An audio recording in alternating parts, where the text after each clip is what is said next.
Welcome to the ReaderHouse Roundtable, where authors from all walks of life come together to discuss the trials, tribulations, and triumphs of publishing their books. I'm your host, Corey Graham. Join us here every Friday night at 8 p.m. or listen anytime via podcast at Spotify, Apple Podcasts, Stitcher, TuneIn, and PodServe, to name just a few. The Author Roundtable is sponsored by ReaderHouse Online Bookstore, where the independent new authors come first. I'm holding a book in my hands right now. It's titled, Lord, I Forgive Myself. And that's what the author, Dr. Tommy Beeker, wants us all to say in our hearts with joy. And Dr. Beeker is right here with me now, and I'm really excited to find out more about this book. Dr. Beeker, welcome. Thank you so much for joining me. It's my pleasure, Corey. Thank you for the opportunity. Like I said, I'm excited to find out more about this book. So, Dr. Beeker, what have you written about here in Lord, I Forgive Myself?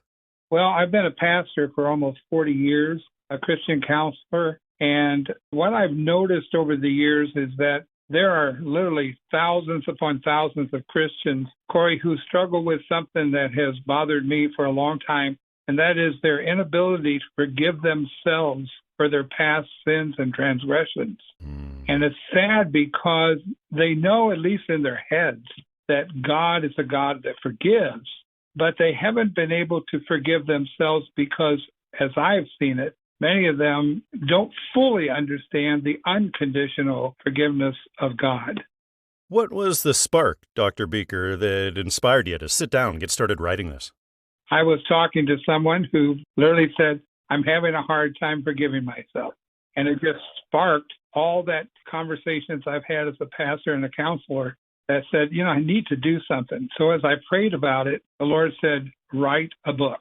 So I sat down and started writing, and the concept came along, and I said, well, Lord, how would I write the book? He said, I want to talk to them. Just as clear as that, I want to talk to them. So as I began to write the book, I pictured someone who had just come home from church. They were struggling with the fact that pastor had been preaching about forgiveness, and yet sitting there that whole time they were feeling so unworthy and sinful, even of being around all these godly people. And the pastor at the end of the sermon said, the hardest person to forgive is yourself. So you need to go home and have a private talk with Jesus. And that's how the book all started. And once you sat down and started the book, Dr. Beeker, how long of a process was this for you until you got it out there for people? It was about a year in the writing process. By the time we did the editing, of course, and the production, it took another 6 months. What would you say was the most challenging part of the entire process for you? That was talking for Jesus. Oftentimes, as I would come up with the scriptures and ask the Lord what to say, I would say, Lord, I want to tell him your heart, how you feel. What's interesting is I'm sitting in this little coffee shop, and I'm sitting there writing, and I would say, Lord, what do you want to say here? What would you say to this person? And so the words would come to me as I would write it, of course, based solidly on the scriptures. Then that day comes, Dr. Beeker. You open the mailbox, and there it is, your very first physical copy of the book, and your name's on the cover and everything. What kind of a moment was that for you? Well, it was exciting because I knew finally the thing that God had called me to do was now in the hands of people who could benefit from this. Because the thing that I see is that so many churches today, and I'm not picking on any particular denomination, it's across the board in a lot of ways. The church is not teaching people the unconditional forgiveness of God and how, as Christians, because of what Jesus did on the cross, you cannot lose your salvation. And yet this is not being taught in the churches today. So I'm holding the book, and I'm finally realizing, since it's based on all scripture, not my opinion or anything, I knew that this could be a powerful tool to help people truly say, Lord, I finally forgive myself. Dr. Beeker, right now we're being heard by a lot of authors who are just starting out in this whole world. So based on your experience publishing and writing, what advice would you be able to give them? Take your time. Make sure you have your facts straight and accurate. And to make sure, especially if you're writing a Christian book, that you spend a lot of time in prayer and meditation and really discovering what does the Bible really say about that particular topic. The main thing is, though, be patient with yourself and understanding this is not a quick process. I think a lot of people are going to take steps to be able to forgive themselves and find a lot of hope in this book. It's titled, Lord, I Forgive Myself. It's written by Dr. Tommy Beeker. It's published by Christian Faith Publishing, and it's available everywhere. Amazon and Barnes & Noble, iTunes, and also traditional brick-and-mortar stores. Well, Dr. Beeker, it's been fantastic talking with you today. I really appreciate your time. Thank you very much, Corey. I appreciate the opportunity. I have a book right here with me now that tells an engaging story about friendship for a young boy who's nervous about the first day of school. It's titled Sticky Stories, Barefoot Buddies Make a New Friend. And it's really exciting. The audiobook format just came out of this book, and the author, Beach Blum, is right here with me now, and we're going to talk all about it. Beach, welcome. Thanks for joining me tonight. Thank you for having me, Corey. Thank you. It's great to have you here. Beach, can you tell me what readers and listeners can expect whenever they open up Sticky Stories? Really just a back-to-basic story about friendships and kindness and loyalty amongst very young children, and hopefully that they can carry that into adulthood. What ages of children would you say then would get the most out of this? I'm going to say middle school or even younger. High school might be a little young for, although it pertains to them too. And how did you get the idea for this book? What was your inspiration? Actually, from watching my children and their friends. We live in a very small town.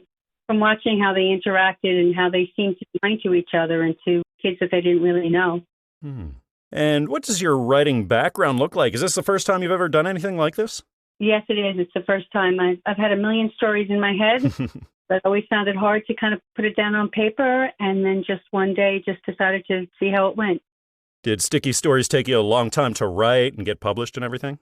Not really, actually. Everything kind of fell into place just when it should have. I'd say I've been very lucky with, I didn't have a problem really sitting down trying to write it, but just when I was looking for a publisher, kind of saw a few things online, and I just kind of went from there. And of course, the audiobook version of Sticky Stories was just released. So, Beach, whenever you heard the book, how was that as opposed to reading it? Oh, really good. I thought the gentleman who was the voice behind the book was really great. And I think sometimes when you listen to a book, you get a different perspective than when you read it. So I just pictured everybody a little bit differently than when I was reading it or writing it. So it was just another aspect of trying to view the characters. And of course, the hard copy came out before this. What was it like when you finally got that first hard copy and you got to hold this physical thing in your hands that you created? It was really exciting. It really was. A little strange, but very exciting. Very nice to see in print. So it was your first time writing a book, first time publishing a book. I'm sure you learned an awful lot along the way of doing this, Beach. So do you have anything that you picked up, anything you learned that you could pass on to authors who are just about to do the same thing? For me, stop procrastinating. Because I did procrastinate for a very long time before I actually put the pen to the paper. And then I think if you believe that things are going to happen, they do. And people seem to help you all along the way, as long as you're open to find help. It kind of comes to you when you start looking for it. Sometimes if you don't look, it doesn't come. But when you look, it comes. When it comes to the publishing part of it, where you had to edit things, you had to make sure everything looked just right, sounded just right. What was the most challenging part of that for you, would you say? I didn't really stress too much about that. I sent it in and figured that the experts would tell me what I needed to tweak and what was wrong. I kind of trusted what they said because, like I said, it's my first time ever doing it.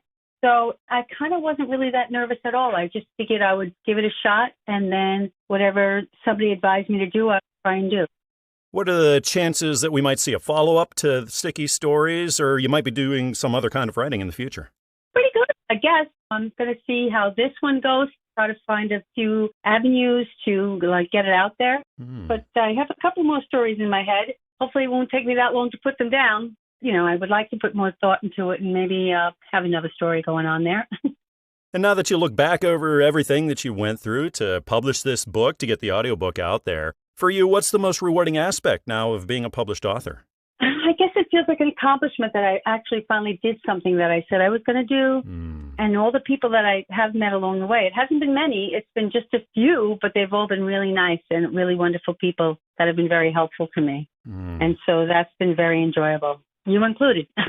Oh, wow. Thank you. Yeah. Well, I really think people are going to love this book. It's titled Sticky Stories, Barefoot Buddies Make a New Friend. It's written by Blum. It's published by the Audiobook Network. It's available on Audible, the Apple iTunes Store, Amazon, anywhere you pick up your audiobooks. Beach, thanks again for being here and telling me all about your work. I really appreciate your time.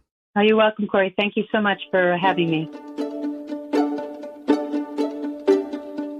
Regular listeners here at the ReaderHouse Author Roundtable will be really happy to be hearing Rand Tubbs, the author of The Lord versus Corruption, joining me again. Rand, welcome. Thank you for being here again. Thank you for having me. You've just released the audiobook version of The Lord versus Corruption. That's so exciting. So it's been a while since I talked with you the first time about this book. Could you remind us all what readers are in store for here and what you've written about in The Lord versus Corruption? The book is a testimonial story of the many miracles and supernatural events that happened to me when I was sick for 3.5 years, and I had 3 near-death experiences, and I had hearings and visions and a lot of miraculous things, and that's what the book is about. And you said that you never envisioned yourself as being an author, and this is your first one. Right. I never imagined I'd write a book when I was young or, all through high school or college because I never did very good in English and I didn't like it. I was always, left brain, just math and science, and I'm a chemist. That's how I really got sick to death, was working in chemistry. So my writing this book is just a promise I made to the Lord. If I ever found my other son that was shown to me in a near-death experience, that I'd write about all the other miracles that the Lord had done for me and other supernatural happenings. How long did this take you to write and put through all those publishing hoops? It took me about 3.5 years to write it, and it was very hard for me. At times I was stuck and just couldn't get moved on and hard to, recall some of the stuff exactly and like how to word it. It was hard for me, and it was a great relief when I finally got done with it. Oh, I bet. Rand, were you writing towards a specific readership here, or are there certain readers out there that you think would really be into this? Well, this book is really a great turning point, or it could get somebody really over a hump who is just coming to the Lord, because it basically proves that life is eternal and that there's judgment at the end. Of course, we're talking about the audiobook version of The Lord versus Corruption. Rand, what was it like whenever you heard your book as opposed to reading it? Hearing it was very touching, just as touching as reading it. Really, a lot of the miracles and things, when I read through them, I start crying to myself anyways. It's very hard not to. When you're driving along the road, you can't read. I mean, it's very intriguing and gives a lot of knowledge of eternal life with Christ. And once you decided to go the audiobook route with this, was that whole thing a smooth process? Everything seemed smooth to me. They basically, the narrator, they did all the work. At the end, just now, I had help with some news release, some of the top, statements of what they wanted to say the book was about. I had to do a little bit of adjusting there, but other than that, they did a very good job. Rand, what are the chances that we'll see more books from you here in the future? Like I said, I'm not really an author. I don't really want to write another book, but there is a possibility that this could continue on, through grandchildren and their effect of it. And if you were to write another book, Rand, is there anything that you think you would do differently this time around? I might, try to get a little more, quicker to the miracles and into the revelations and things that have happened. Because I've had some other things happen to me that's not even in this book, that could still be added to it. And I also have, I call Troy's story, my friend from high school that led me to the Lord when I was sick and dying. There was nobody else that cared for me but him, and he's my best friend from high school. And he had been trying to lead me to the Lord already because when he was 20 and I was 21, he died in a moped accident, and he bled to death.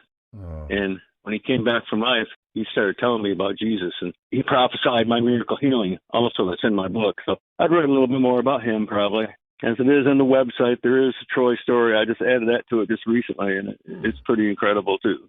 Rand, who inspires you in your life? Are there people who you find can encourage you and motivate you, especially when you need it?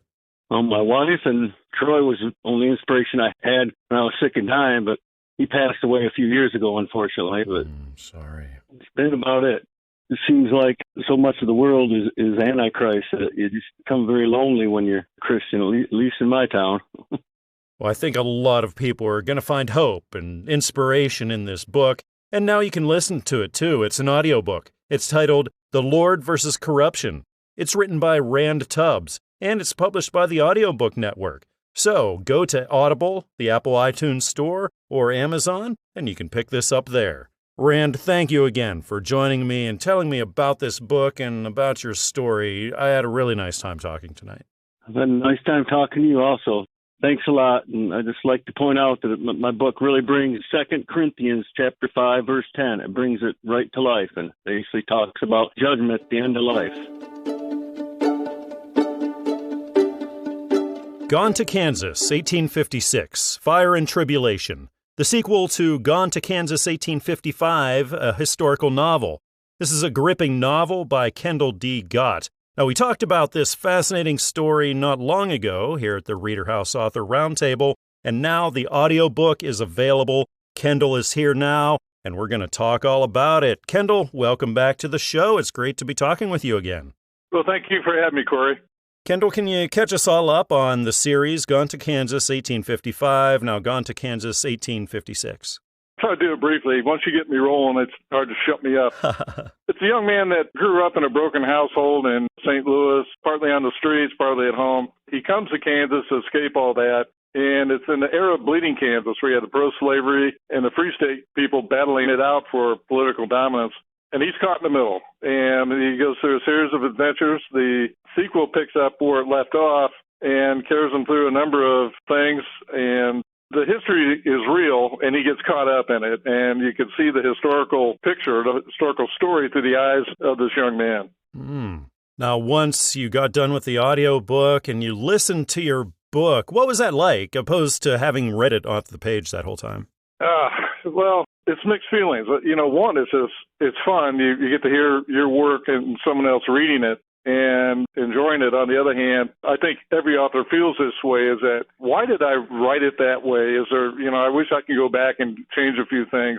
But if you live by that rule, you'll never get anything published. There just comes a time that you've read it, you reread it, you made all the changes. There'll always be changes, so that just comes a time where you just kind of have to cut bait and let it go. And a lot of work goes into producing the audiobook. What made you decide that needed to be done? Some of my colleagues are authors as well, and they did their audiobooks first, and they kind of convinced me that was the way to go. Seems that it's growing, that people are choosing audiobook over sitting down and reading it. So when they're in the commute, or they just don't have the time to read a book, or they don't like it, they listen to it, and that's okay. So I was really kind of hoping to get more audience with the audiobook than would be with just a printed word. And so much of that is finding the right voice for your story. Was that a smooth process? Yeah, it was. It really happened in detail in the first book.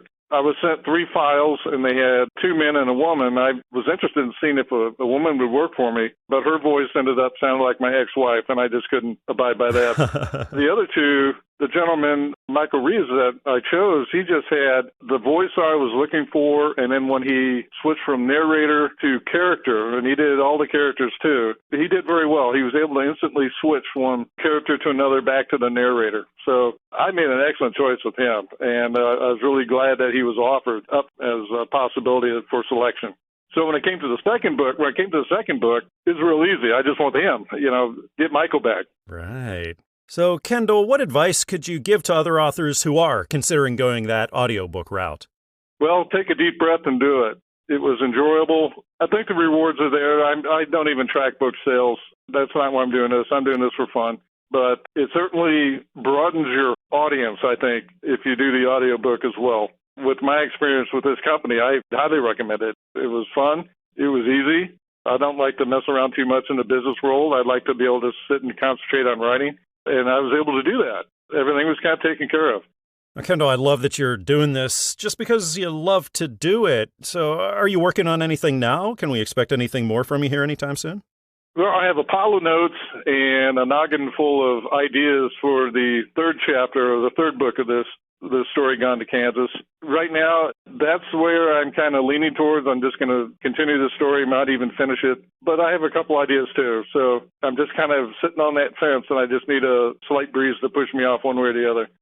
I think a lot of readers and a lot of listeners are going to love this book. It's titled Gone to Kansas 1856, Fire and Tribulation, the sequel to Gone to Kansas 1855, a historical novel. It's written by Kendall D. Gott, and it's published by the Audiobook Network. So head on over to Audible or the Apple iTunes Store or Amazon.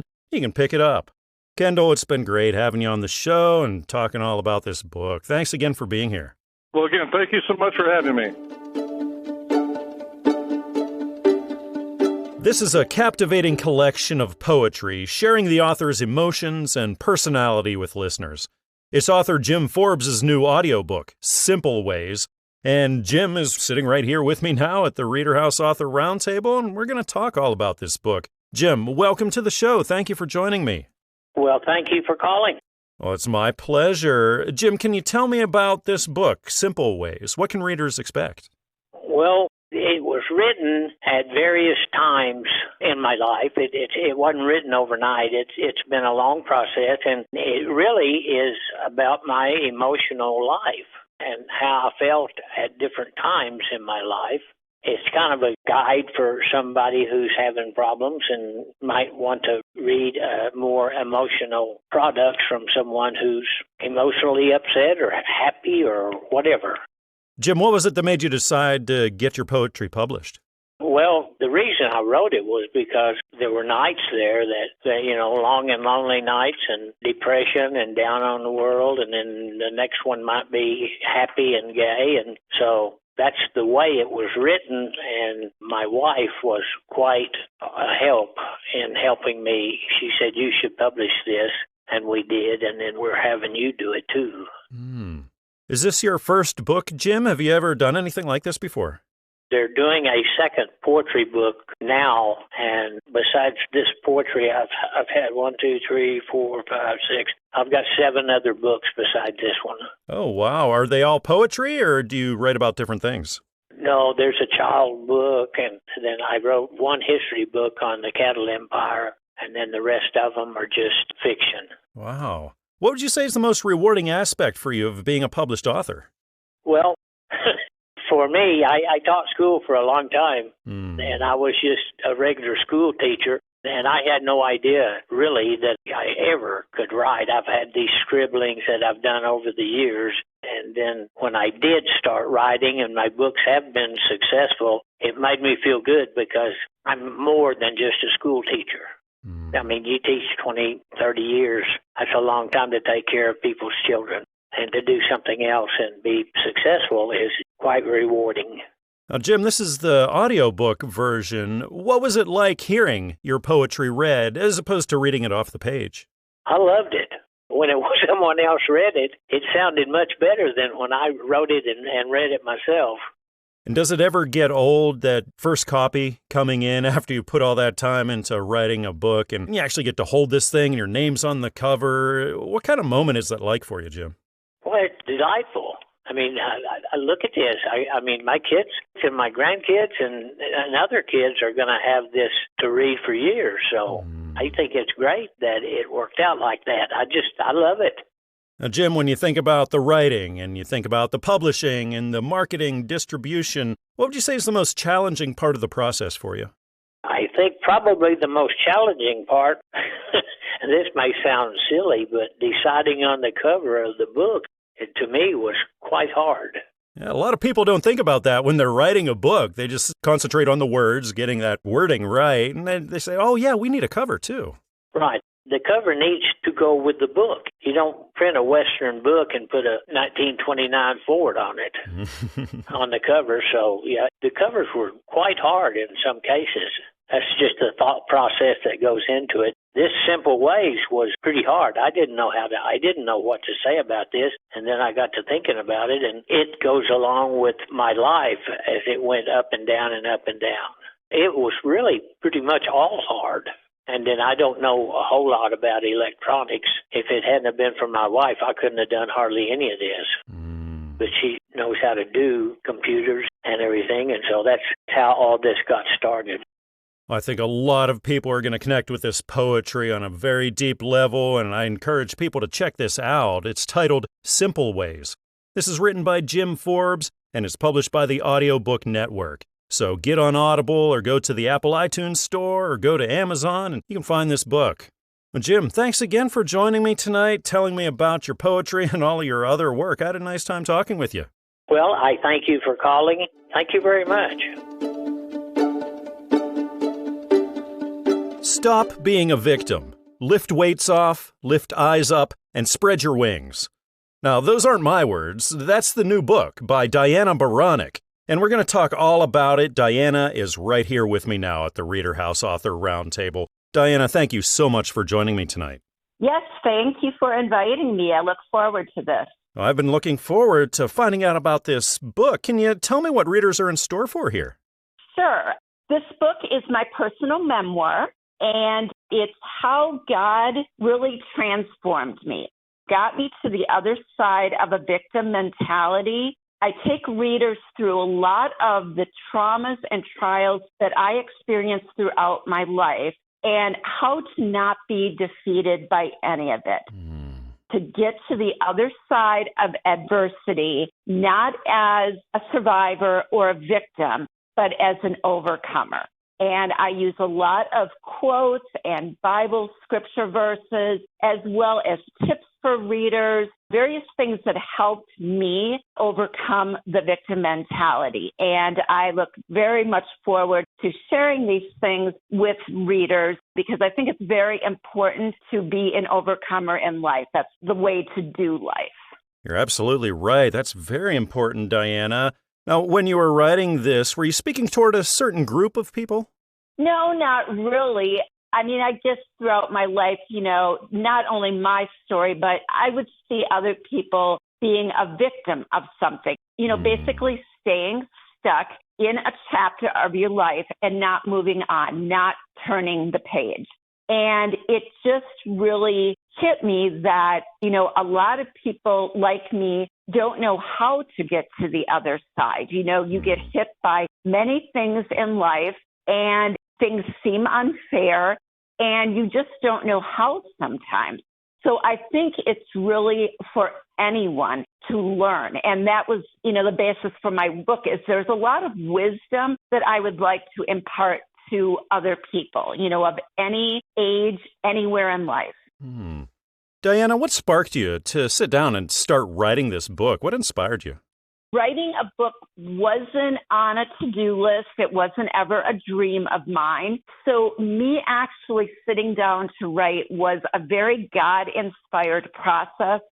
It basically happened in the fall of 2021, one evening. I had listened to a writing crash course, and a number of events kind of came together of a positive nature. And I just really felt like God, the Holy Spirit, was speaking to me to not be a victim of writing, to not be a victim of chapters that haven't happened yet or where I didn't have closure yet in my life. He just basically said to me, do it now. Start writing despite not having answers, despite issues still remaining. Stop being a victim of singlehood. And literally when these events just came together, just little things, and just like this voice talking to me, I started writing immediately the next day. And it just all gelled that I was supposed to do it. I felt I was ready, which to me meant being raw and vulnerable and writing for the right reason. What was the purpose behind me writing? Because I feel we all have a story, and my story is very raw and vulnerable. It's going to be out there. And, how do I want to share this? I have to be ready to actually put this out there. But my purpose was to help other people, not go through the long version of getting to the other side, but maybe some shortcuts, more wisdom along the way, that type of thing. I think an awful lot of readers are going to find help. They're going to find hope in the pages of this book. It's titled, Stop Being a Victim. Lift weights off, lift eyes up, and spread your wings. This is written by Diana Beranek and is published by Christian Faith Publishing, and you can grab it up anywhere. So head on over to Amazon or Barnes & Noble or iTunes or your local bookshop and you'll be able to get this. Diana, thank you again for joining me and telling me all about your story and about your work. I hope we can do this again soon. Yes, I would be looking forward to that very much. And the book also will be coming out as an audio book within the next few weeks. I'm excited for that also.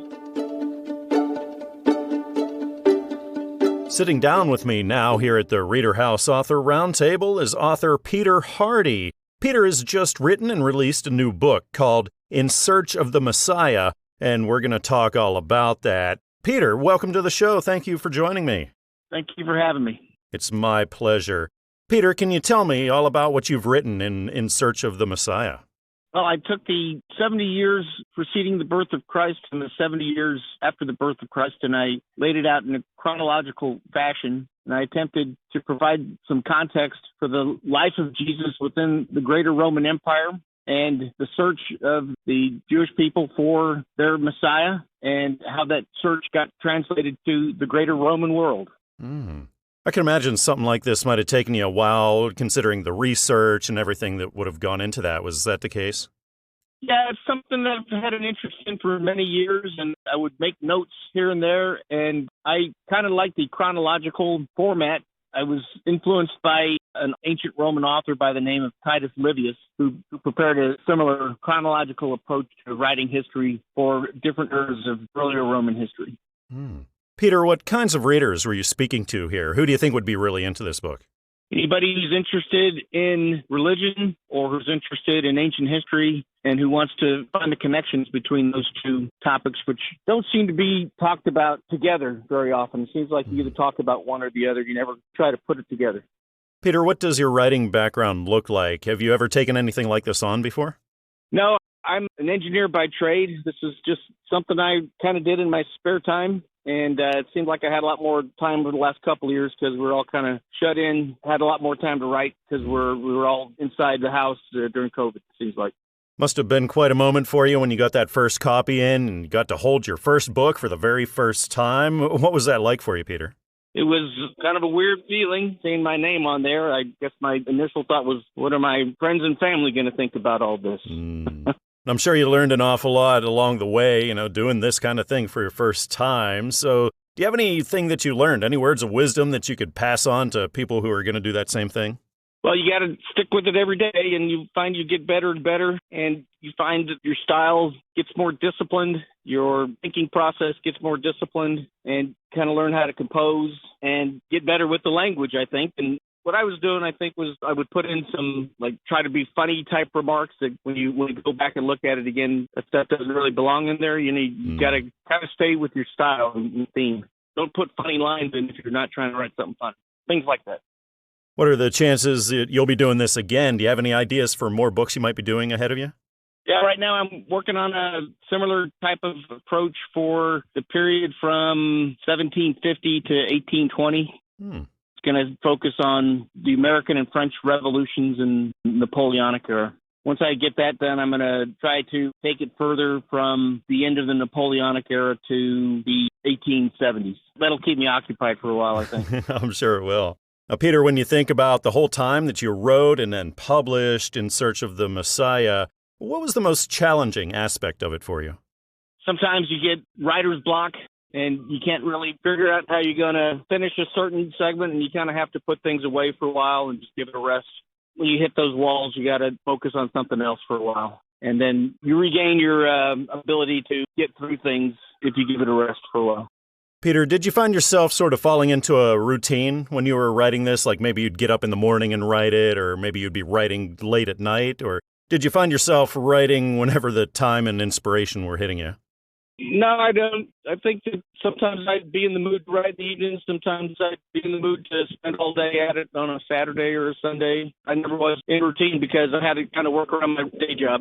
And a lot of times, if you're driven to write a book, you also enjoy reading. So, Peter, what kind of a reader would you describe yourself as? I like biography and history, and sometimes I'll read a spy novel or something like that. I kind of like anything that can grab you in the first few pages and keep your interest. Well, I know a lot of readers are going to find this book really interesting. Again, it's titled In Search of the Messiah. This is written by Peter Hardy, and it's published by Covenant Books. And of course, you can find it anywhere, so get on Amazon or Barnes & Noble or iTunes, or go down the street to your local bookshop and you'll get this book there. Peter, thank you again for joining me and telling me all about your work. I hope we get to talk again soon. I hope so too. Thank you. It's been great. Sitting down with me now here at the ReaderHouse Author Roundtable is author Pastor Ron Keller, M.A. Pastor Ron, thanks for joining me tonight. Oh, Corey, thank you very, very much. I appreciate that, and I'm looking forward to our conversation together. I'm looking forward to it, too, especially since you have a new book out. It's titled Hidden Enemies in the Ministry, What I Learned from 60 Years of Ministry That I Never Learned in Seminary. Pastor Ron, this sounds like a really interesting book. What are readers in store for here?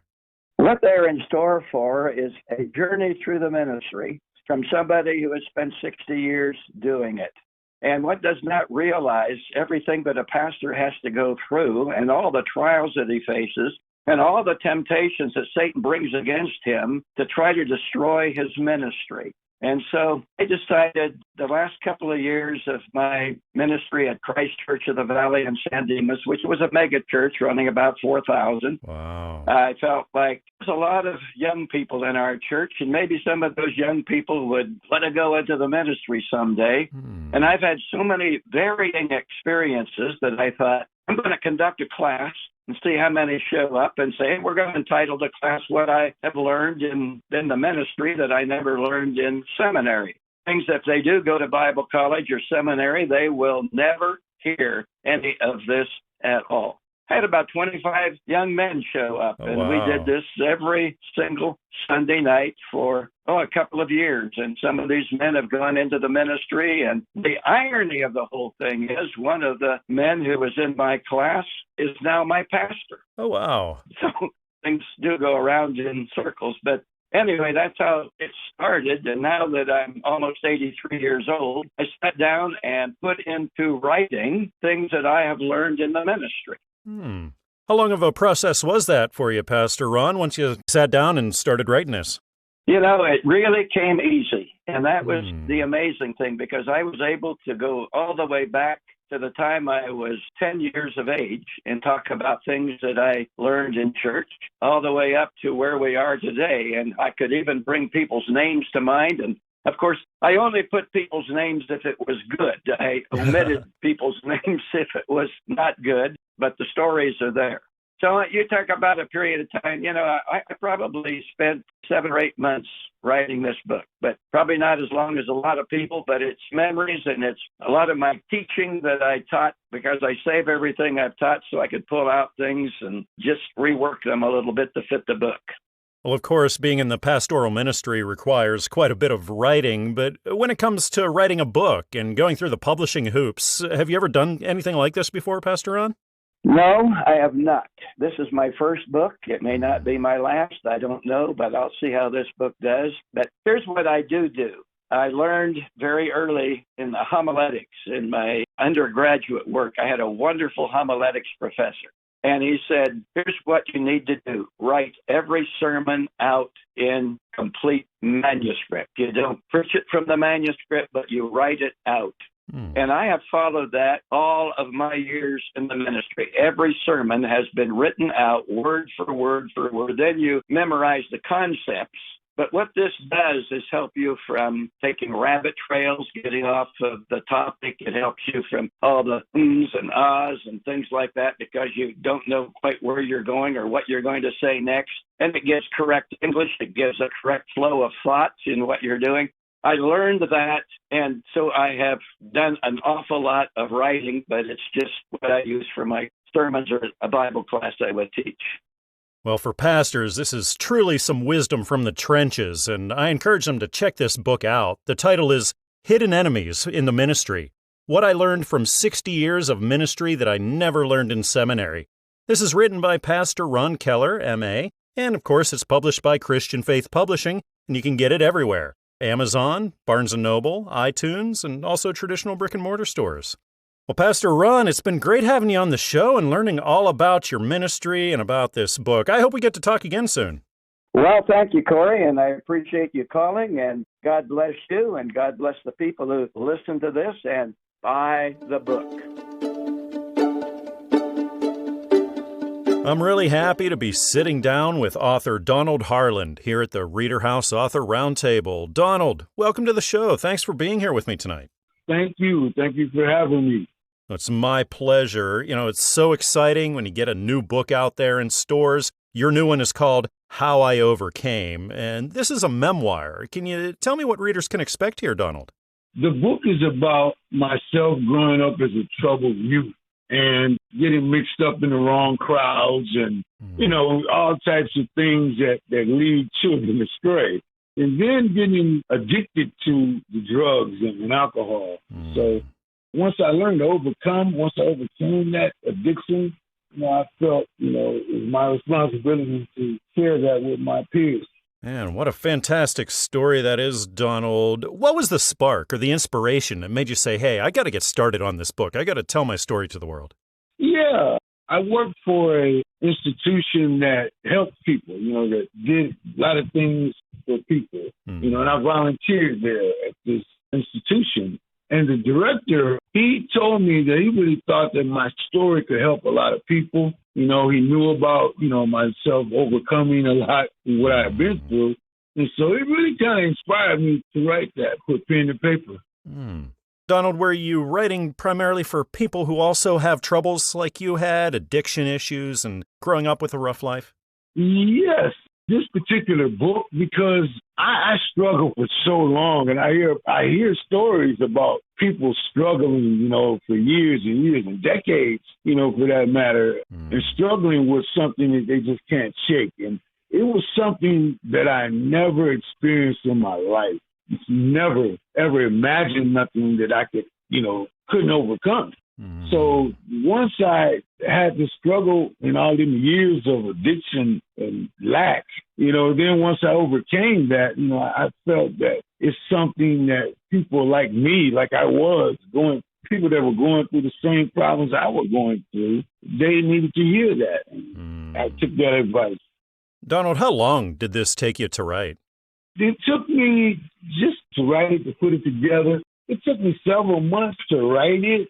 Couple weeks to edit, then you get over the apprehensions and whatnot, which I'm now completely over because, the scripture that I shared with people before that helped me overcome that fear, apprehension, revealing all my tell-all story, it was a scripture in the book of Revelation, chapter 12, verse 11. It says, and they overcame him, meaning the devil, by the blood of the Lamb and by the word of their testimony. That passage of scripture alone totally eliminated my fears. Donald, have you thought about maybe writing another one after this? Yes. I'm working on a continuation of my first book. That's what I'm working on right now. I can only imagine the feelings and the thoughts that you have whenever you get the first copy in and you get to hold your book for the first time. Your name's on the cover of this book, Donald. What was that like for you?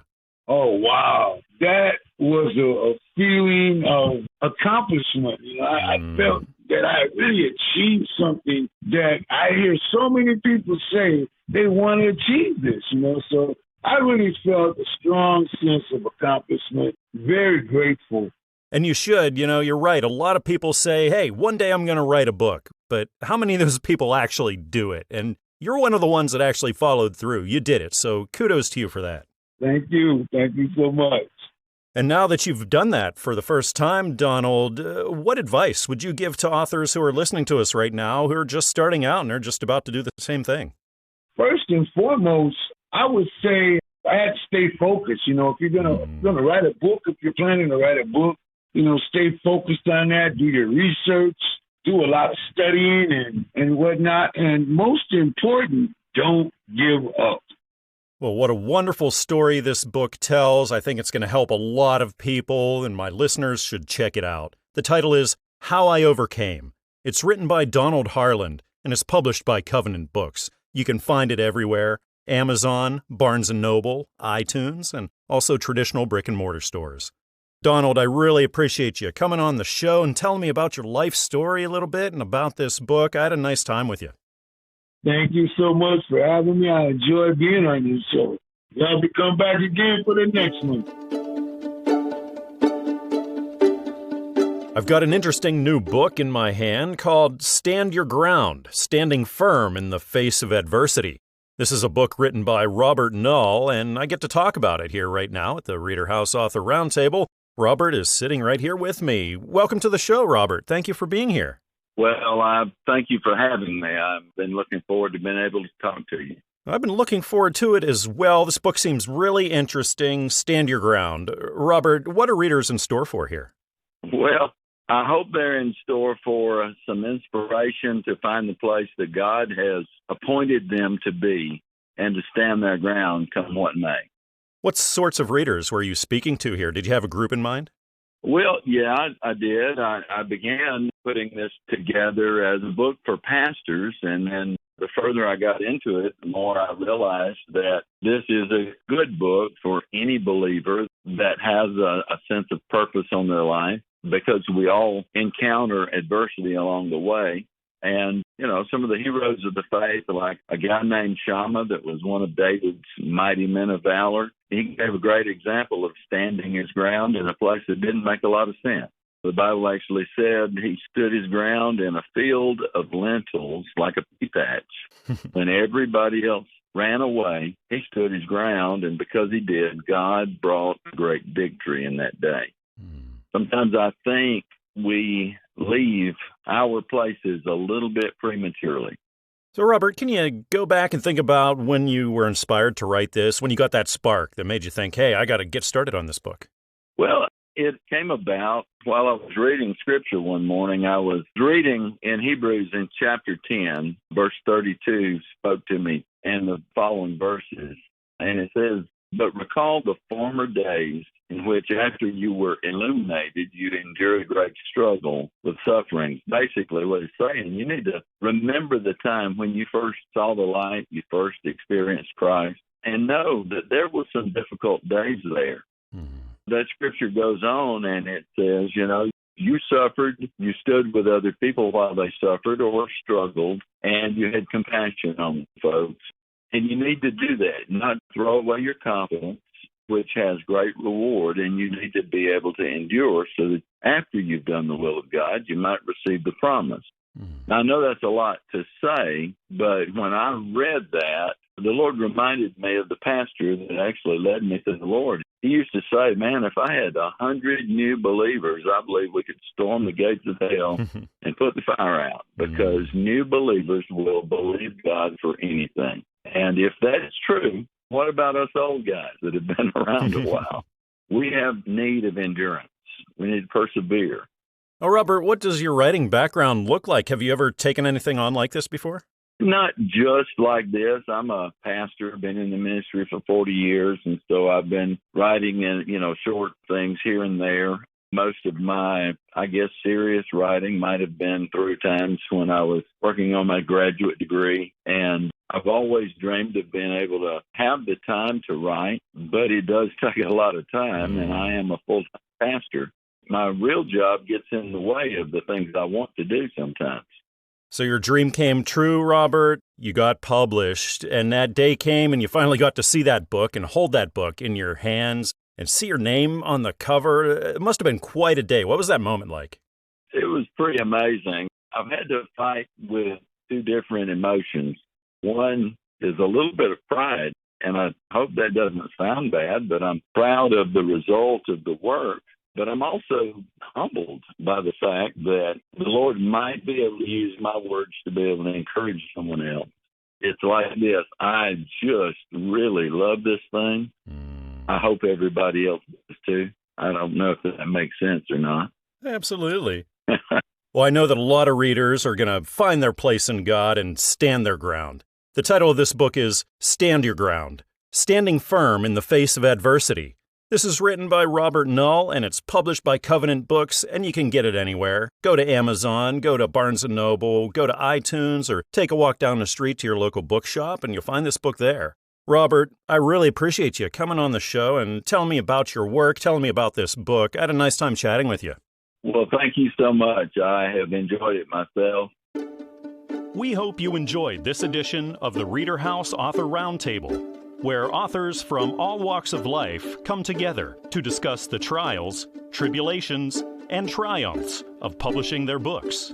We hope to see you back here every Friday night at 8 p.m. or listen anytime via podcast at Spotify, Apple Podcasts, Stitcher, TuneIn, and PodServe, to name just a few. The Author Roundtable is sponsored by ReaderHouse Online Bookstore, where independent new authors come first.